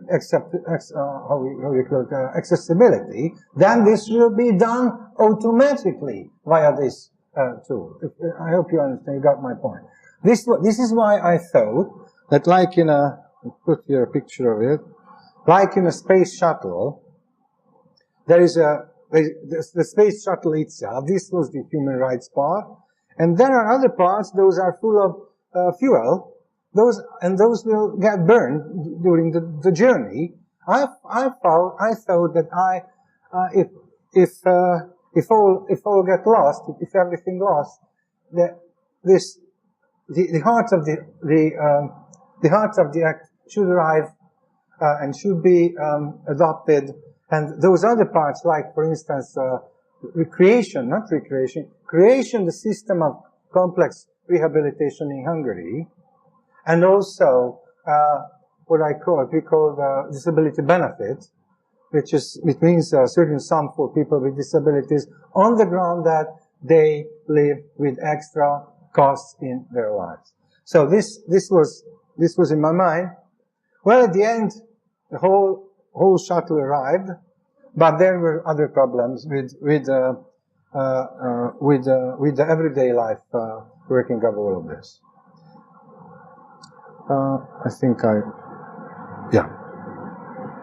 So what I did last time, and what Professor Dhanda did today, we try to somehow, with examples referring to disability, we try to somehow sum up the models. And I, of course, mentioned that there are even many more models than the professor or I myself mentioned. Of course, but what we found out that if you think about the lives of people with disabilities, you yourself, it is worthwhile to find out your own thinking, and it is even more worthwhile if it is law-based. And if you choose this or that, you might become a prisoner of that model. Because after this, we haven't possibly mentioned this phenomenon before during this course. After the postmodern, the life of people in society, the views we think about epistemology, we think about ontology, and these kind of things, are basically changed. That got much more complicated than those used to. So this is why my colleague Ilona Hernadi and I myself partly found out the postmodel, which in a longer way you can find in the reader. But let me just quickly summarize its rationale using this slide now. Postmodel is an endeavor attempting to find adequate answers to queries associated with transformational changes in society by treating complexity with respect, taking into account interdependence, by using definitions adaptable for change, and by leaving options open for transitional movements. There are almost no transitional movements in the old-fashioned models. Of course, you can do something. For instance, if you accept my example of combining the social model and the human rights one, that is a certain transition, but normally we can say only one thing, that all of these models represent all of our countries. The medical model is the most dominant in India, medical model is the most dominant in Hungary, and almost in all over, for instance, Europe. But what we intend to, with this new term, is to recognize those to recognize those transitional movements. In this way, postmodel offers a broader perspective encompassing a variety of features derived from relationships and hindsight views stemming from the experience and criticism of grand old-timer models, as I mentioned. This perspective is seen functioning as a flexible structural reality adaptable for change rather than a rigid stationary entity of the others. So this is just for, once again, a thinking point for you, and once again, a glass, if you accept and intend to use, you can do so. If not, you can throw it away. Now, there is a new term we did not use by now. Here, this is the term of culture and narratives. This was Rosemary Garland Thompson. I always say that she is one of the first 5 or first 10 researchers of disability studies, and we had the privilege in Hungary, in my university, that when we had her as a guest of us, like Professor Dhanda as well, and some other great actors like Dan Goodley and others.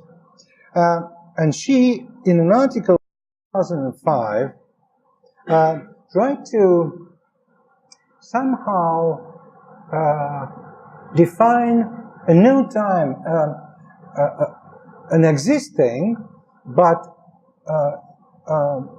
cognitively a new type of way of thinking as people in the streets and as as we call a dominant narrative thinking about disability.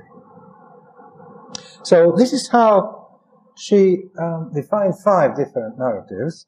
Is the cultural narratives? Is it known for anyone? I found. Let me tell you that I found even the original text of her. It is a Word file, and I embedded into it. So if anyone wants to follow or make a reference in her or his paper, you can do so. Anyway, the 5 narratives of disability, those dominate our collective understanding.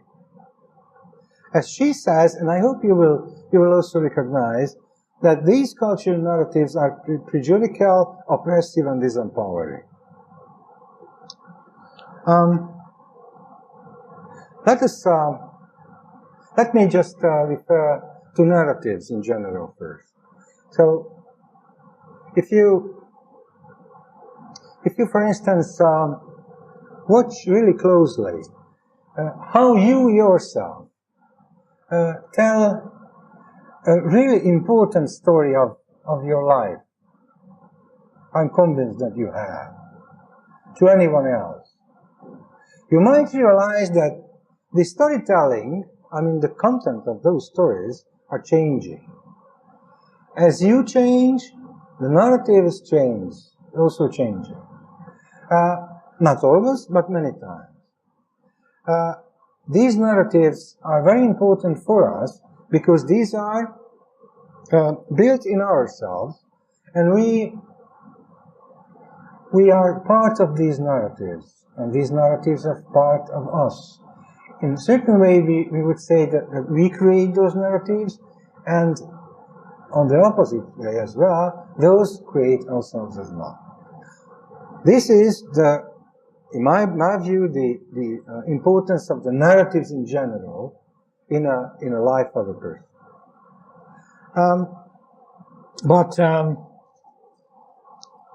In contemporary social science, there is a new mode writing doctoral thesis based on narrative interviews. This is a quality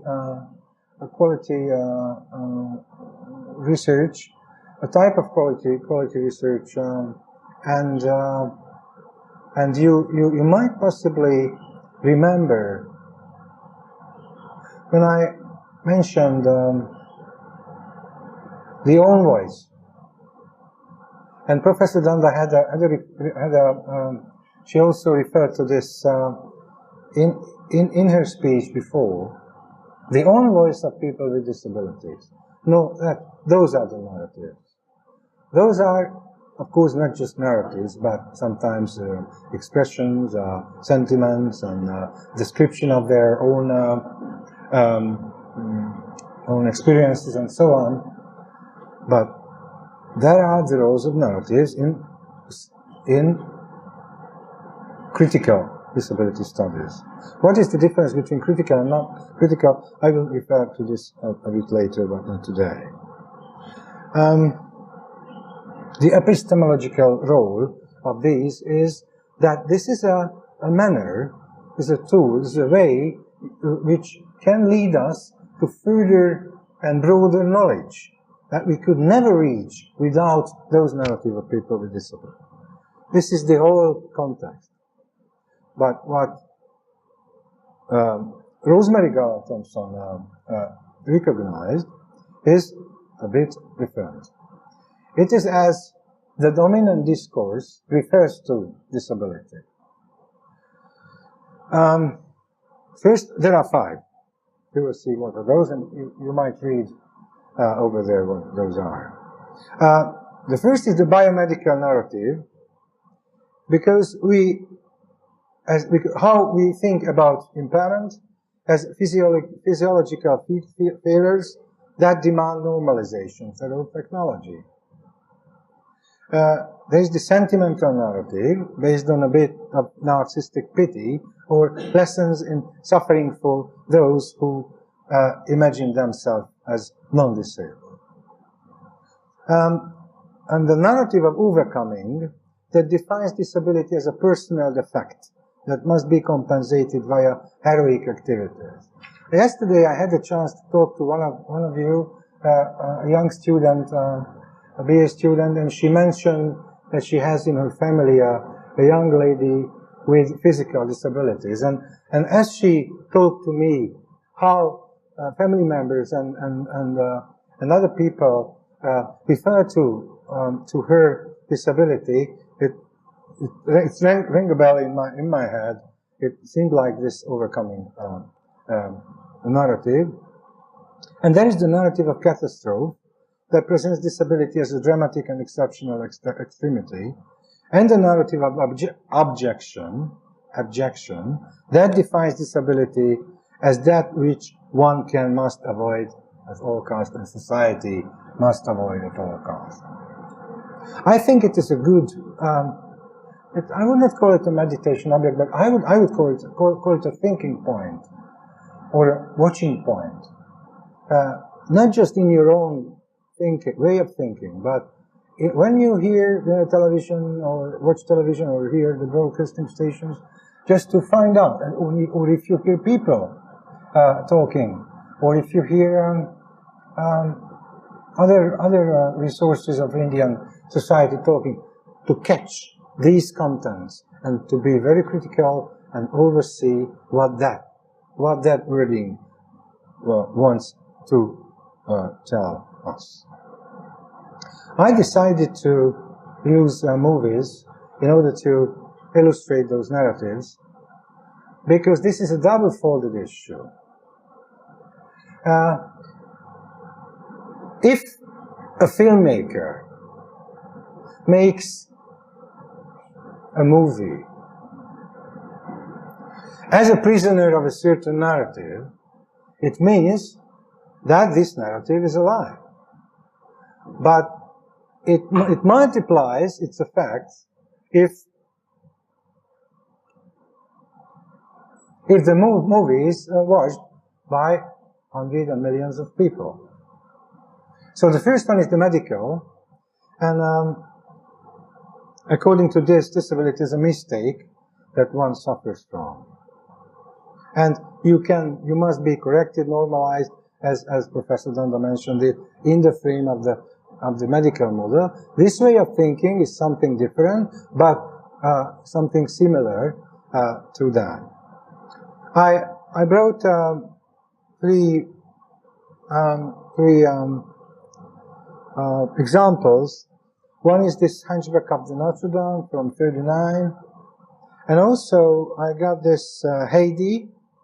This is on the left. So this was a movie of 37, and I hope it will work if I click it.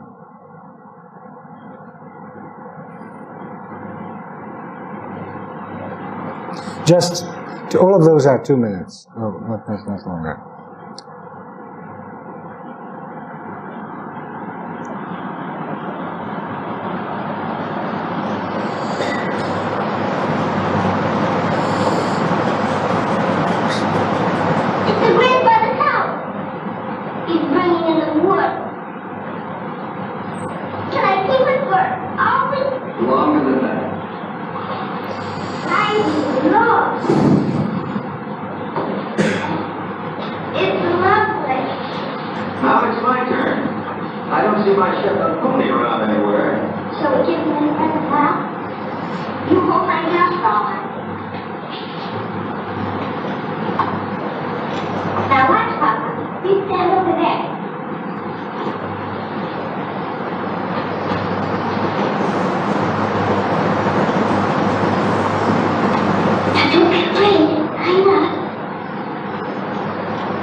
I do not intend to over-comment it. Just want to show you its pair. It's from just a 2 minutes part of a movie I mentioned yesterday. This is from Frida, 2002.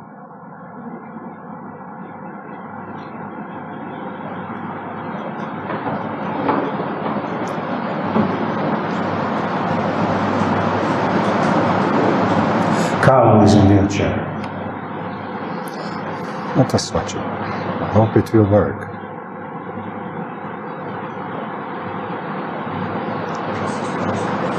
Mama, I have a surprise.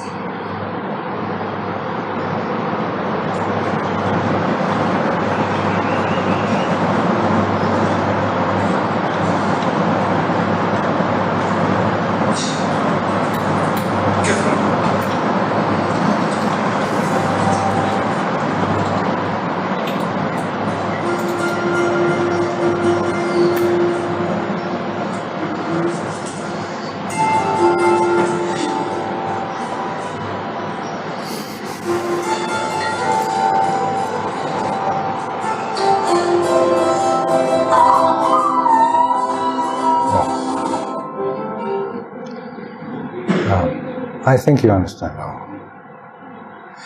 Yeah, this is that what our friend. Yes, please. Any comment? Yes, I think you constantly have these kinds of scenes, especially in Bollywood movies, where you have Both of them were, but from point of the dominant discourse, it's the art. And why is it? Of course, we all understand, but why is it closely connected to the biomedical narrative? You can be corrected, you can be even fully recovered, as you can find and read from the picture on the right. That is the March of Dimes, also from the 30s. But this biomedical narrative works in our societies even today, of course. These are just symbols. The March of Dimes, which shows that the young lady will stand up from her wheelchair and walk if you give your money. Yeah. The second one, she says, this is, I already have defined all of those, but just I want to illustrate. One is this sentimental narrative. This picture is from the movie Freaks. It's a very, very important movie. I will come back to this in the last but one lesson, I guess. In this picture, you can see a beautiful woman, of course, and a young little boy. But if you watch the movie, you will recognize that this is not a young little boy. This person here is an adult, however, a small person. Possibly many of you had the chance to watch the Forrest Gump.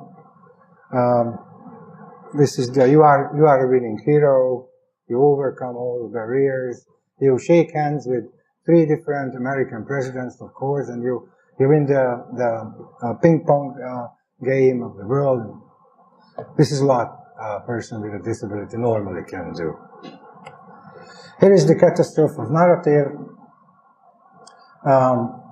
When you are a victim, it's also an important movie, and there were very big disputes when it came out in 2004. Disputes of disability studies. At that time I was a Fulbright professor in the United States, and there were I was a member of at that time a member of the what do you call it mailing list of the Society for Disability Studies. And they're huge, and also in the media and in published scientific articles. There are a lot of discussions on the euthanasia. Professor Dhanda also referred to this, the passive one. This is an active one, the end. Just one sentence, as you possibly watched it, or you will watch it, or you will never watch it. It was one of the Clint Eastwood's movie, and he uses a trick in order to show the huge difference between this lady. She's a boxer, and she almost wins the biggest professional world game. So in order to show how much she is fallen from that point to the point she becomes disabled, she uses a trick. Just underline this and go further. He shows a person, the boxer, she shows the person without almost any social relationships. This is the trick. If you saw it, watched it, you might agree with me. Anyway, it's worth also to watch it and use it also as a thinking point. And here's a very strong one.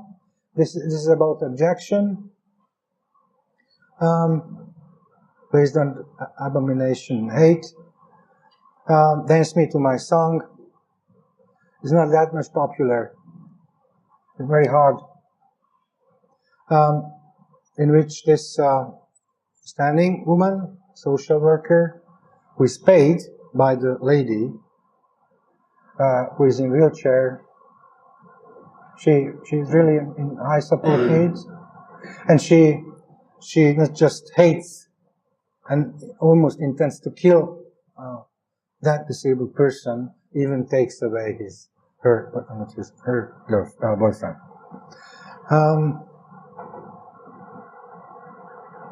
There's something interesting, just a little thing to underline in this case also, that this is one of those films, a very rare type, in which a person with a disability, a real person with a disability, a real person with real highest support needs, plays the main actor's role. She dies about 1 or 2 years after the movie was made, but the movie was made. Can I make a very brief comment? Absolutely, please go. Yeah, we are like on the narrative. And the slides of yours are reminding me of this very popular Indian Hindi movie, Chandi, right? And you find all those kinds of examples repeat. Wherein if of the two lovers, one of them becomes like meets with an accident and acquires disability. Then the person tries to sacrifice the love just to free up the other partner, just to see to it that the other person gets a fuller life, so to say. So it's like very self-deprecating kind of stance. And also like life is over once you have got yourself an impairment, your life is over. You can't possibly, it is, you're not human, you simply do not belong. This, Chandni's recent Arzu, you've got a range of movies where you have this kind of things, and because you acquired a disability, you became a wheelchair user, you went blind, something happened which caused you not, so you're no longer the same, and hence you should get away from the part of your lover, because true love is that you should not inflict your disability on others. Actually, I would like to add here 3 more important films regarding disability. First one is Guljar's Koshish, and second one is Nache Mayuri. Sudha Chandran was the chief protagonist, and she is actually a disabled person. And that movie is based on her dancing skills and all. And third one is Dev Shishu. So these 3 films are very important. And I thought Sparsh was very Sparsh, yes. And because in Sparsh, it's interestingly Sparsh is George Sparsh as such in English means touch. And it's about a blind man and a sighted woman, and they're supposed to be in love with each other. And it takes the entire movie for the blind man to realize that actually the sighted woman is the one who needs him more than he sort of keeps pushing her off, believing that she's kind of out of pity or kindness or whatever is trying to connect with him. Whereas as the narrative proceeds, it works out that she needed him more to sort of feel more complete, and that because he's supposedly the person with impairment and thinks himself to be deficient is a kind of a misunderstanding. So you have some of these interesting narratives where you also try to put out that the so-called incompleteness is more in the mind than in the body. I thought it was a pretty powerful movie from that standpoint. I didn't see it, but Nasruddin Shah, who's the protagonist, has done quite an amazing job.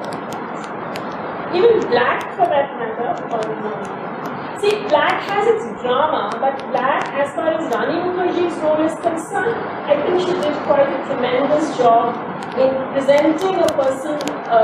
It was inspired by Helen Keller, and so they did this movie on the deafblind girl and the way in which her teacher, through touch, teaches her kinds of stuff. You mean the Helen Keller movies, one of those, or you mean an Indian one? Yes. Oh, an Indian one. Yeah, inspired by the Helen Keller story, but an Indian one. Yeah, but it kind of demonstrates to us now, like how much of our thinking on disability gets dictated by popular, representations and what is happening in pop culture. So you don't really question it so much. So what gets presented? I remember the name of the movie I was talking about. It's Children of Elizabeth. That's what I also wanted to mention. Oh, was this the one that did not come to your mind before? I was trying to predict all the students to remember. I didn't remember the cochlear implant. I remember the name of the book. Really? It's Touched with Fire. It's that K. Jameson's Touched with Fire, which has also now become a movie series. The one where she's kind of talked about Byron and Van Gogh and all of these people who had manic depression, and how much of their best poetry or their best painting came in at the manic phase.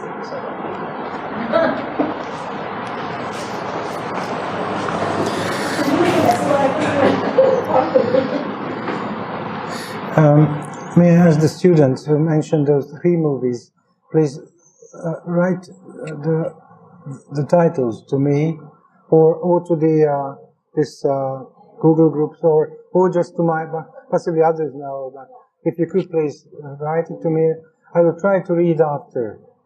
Thank you so much for doing so. I mentioned it.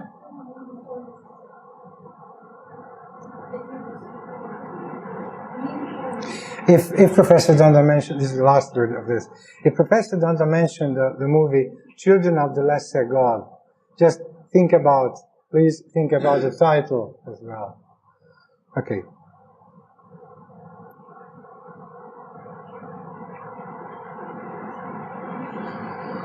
Yes.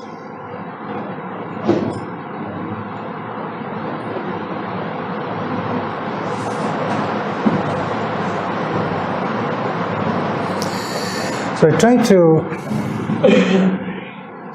I brought here something against those narratives.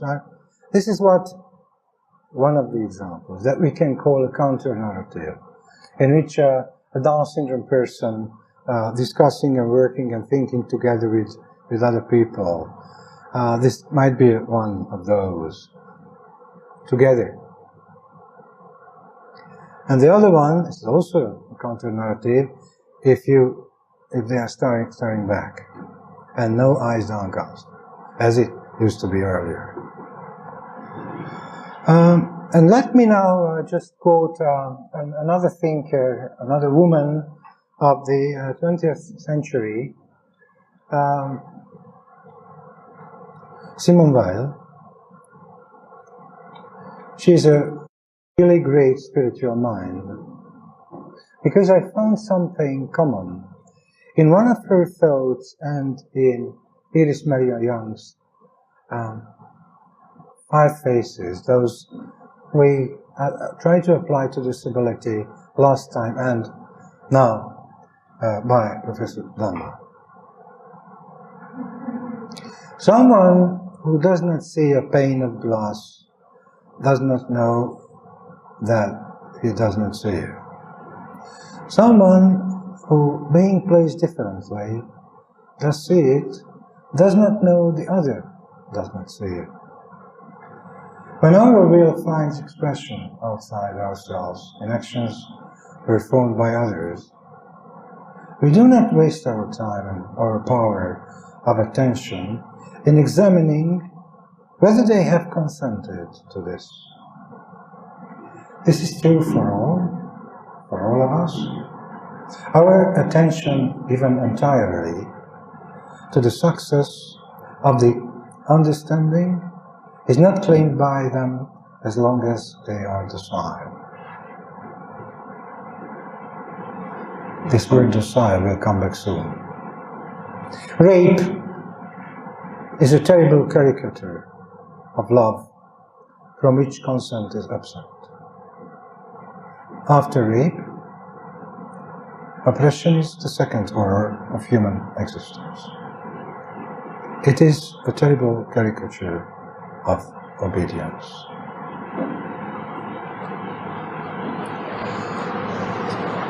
Yep. Yep. Yeah, I thought like that last sentence about when we say obedience is a terrible, oppression is a terrible caricature of obedience. I think somewhere the need to worry about the fact, especially at least for Indian society, possibly also for Hungarian, there's a very privileged position they give to obedience.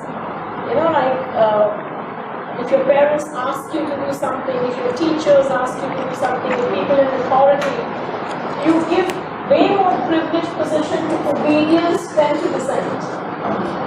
Disagreement is not something, it's like looked down upon. So you have to really get out of your skin to be able to say, I don't agree.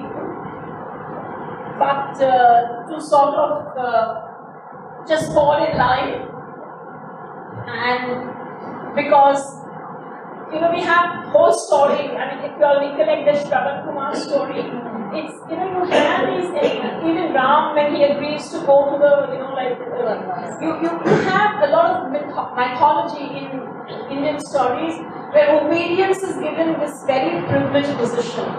At which point of time, an obedience to follow somebody with the option of not to follow, with doing it out of respect, but with always the option not to follow, is different from where you don't have an option, where the only thing that you have to do is to obey.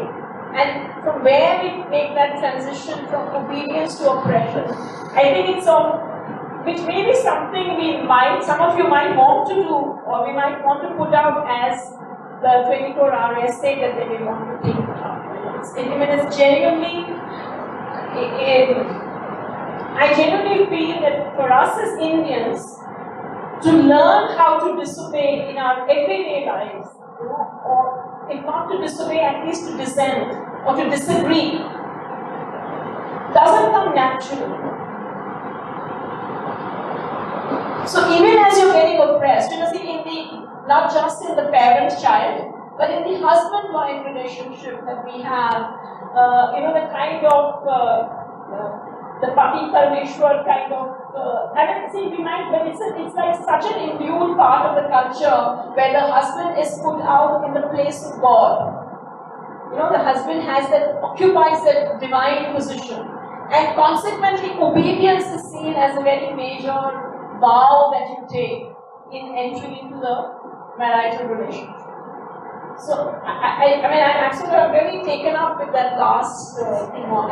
We do it too, but it's, I just felt that when you make that connection between, love and rape, and obedience and oppression, I do think to reflect upon it culturally as to how many of our cultural practices get us to do obedience without respect and dignity. Where I'm a nobody, I'm just to do what I'm ordered to do, something very similar to that powerlessness kind of connection that we make in places like this. So I thought that would be, worth reflecting upon for us, even in the teacher-student relationship. The fact that no questions asked, this is what you're required to do. And if you want to be praying on the number of teachers with whom you can have an honest conversation of disagreement are not too many for any one of us. And I think it's important, and yet we say we really can't have education unless and until, not just that we have meeting of minds, where we have unmeeting of minds. So you can differ from each other and yet carry on doing the things that you are doing is worthy of reflection. And sort of deliberately kind of coming again and again on the teacher-student relationship, because I genuinely feel that at this point of your careers, when you are, for many of you, I know we have, but even in the employer-employee relationship, how many places we kind of privilege obedience. So it may be the employee who's the brighter employee, who has more things to say, but the boss always likes the chap who will say yes, sir. It's an important kind of thing to reflect upon. That you are in the process somewhere also oppressed, but most people feel in being the yes sir person, You are creating spaces for yourself in terms of career advancement, which the chappie who keeps disagreeing with the boss will never get.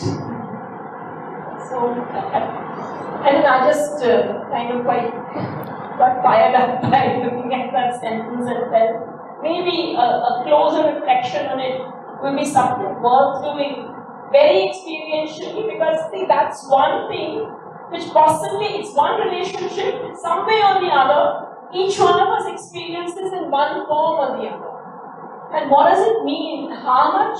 I can say definitely in the Indian cultural baggage, obedience is something which is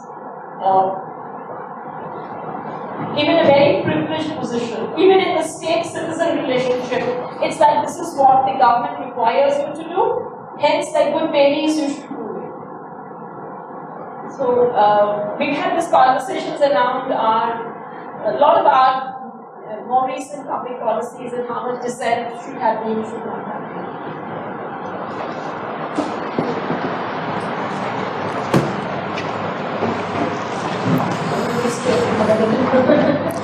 I really love what you said last time with this government wants you to do so, and also for the distinction between body and mind you refer to at least 3 times before and now also, because now, however, we just have 10 minutes left, but we should start the new round. This is about the body. The body, that is a territory of power, territory of hidden power, and a territory of theories also.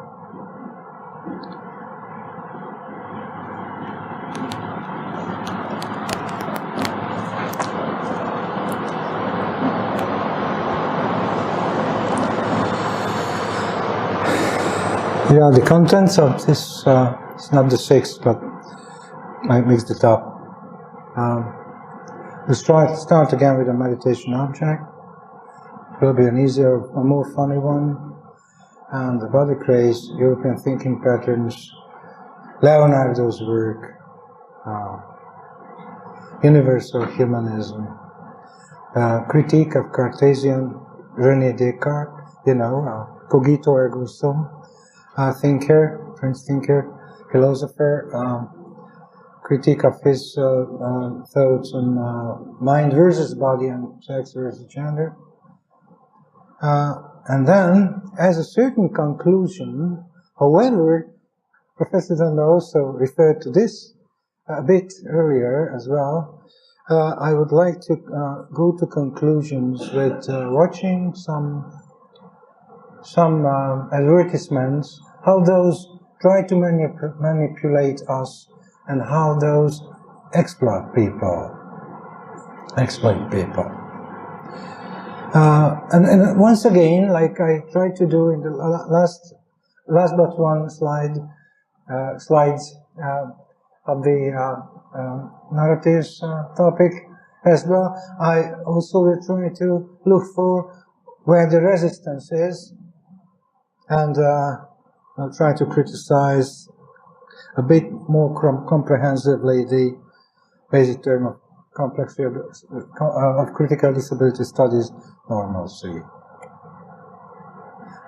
So not too big enough, but this is, well,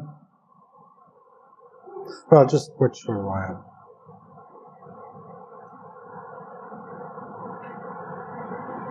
I'm quite fascinated by the number of videos you're using here. It's like, you mean, yes. Well, thank you. Or it might be a critical remark as well, but I always do so at home as well. I try to bring to closer the topic, which might be sometimes a bit dry. I intend to get it closer to the mind and to the heart and to the intention of students and all of you. So, well, this is why I do so. Anyway, this is like once again a meditation object that because we will see, we'll try to catch those phenomena of the modern society in which